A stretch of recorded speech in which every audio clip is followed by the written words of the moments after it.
की सामाजिक विज्ञान की बुक है जो कि 4 नवंबर 2023 के अकॉर्डिंग बनाई गई है। चलिए आपको एक बार मैं दिखा देता हूँ सेट कैसे बना रखा है इसमें। जैसे कि ये सेट दे रखा है, सबसे पहले आपको सामान्य अध्ययन के क्वेश्चन दिखेंगे 40 क्वेश्चन।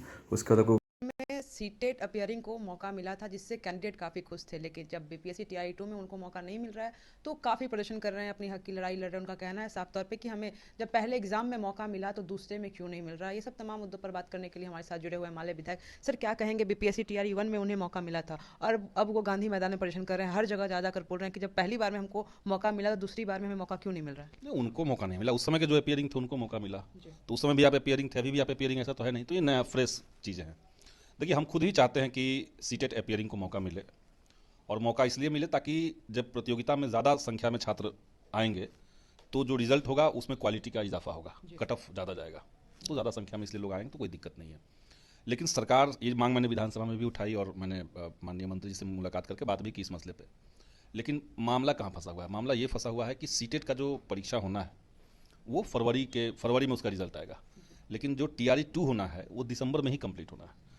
अब शिक्षा विभाग का तर्क है कि अगर अपियरिंग को हम लेते हैं तो हमारा पूरा जो प्रोसेस है वो 2 महीने और डिले हो जाएगा और उसमें कई सारी विसंगतियाँ आ जाएंगी, कॉम्प्लिकेशन आ जाएगा। इसके चलते बिहार सरकार ने पॉलिसी बनाई है, बीपीएससी और शिक्षा विभाग ने मिलकर के ये पॉलिसी बनाई है कि अब हर साल अगस्त के महीने में शिक्षक की बहाली होगी बीपीएससी के माध्यम से। तो जो सीटेट अपियरिंग स्टूडेंट्स हैं वो अगस्त में अप्लाई कर सकते हैं, उनके लिए ये मौका सरकार ने दिया है। लेकिन हम मानते हैं कि इस बार चूंकि सीट की संख्या ज़्यादा है, 1,22,000 सीट आप निकालना है, लिस्ट हो चुका है, उसमें कम लोग ही हैं जो बचे हुए हैं, तो मौका मिलना चाहिए था। तो इतनी हड़बड़ी में चीज़ों को करने का ज़रूरत नहीं था, शायद ऐसा मुझे लगता है। लेकिन सच में एक क्राइसिस तो है कि स्कूलों के अंदर टीचर्स नहीं है, तो जल्दी से जल्द सरकार भरना चाहेगी भी। सर, तो इतने दिनों बाद या कह सकते इतने सालों बाद उन्हें ऐसा क्यों एहसास हो रहा है कि जल्द से जल्द एग्जाम ले लेना चाहिए? टीआरई 1 इतना जल्दी हुआ, रिजल्ट भी आ गया, उसमें थोड़ा सा धांधली भी ऐसा देखने को मिला था, फिर दूसरा एग्जाम ले रहे हैं, रिजल्ट इतनी जल्दी दे देंगे तो स्टूडेंट्स क्या करेंगे? सर, जिनका एज निकल रहा है वो क्या करेंगे? नहीं, देखिए, जब से सरकार बदली है बिहार में, सरकार जब बदली, पहले एनडीए की सरकार थी, 17 साल तक लगभग, बीच में एक आध साल छोड़ दीजिए, तो 17 साल तक बिहार में एनडीए की सरकार रही है।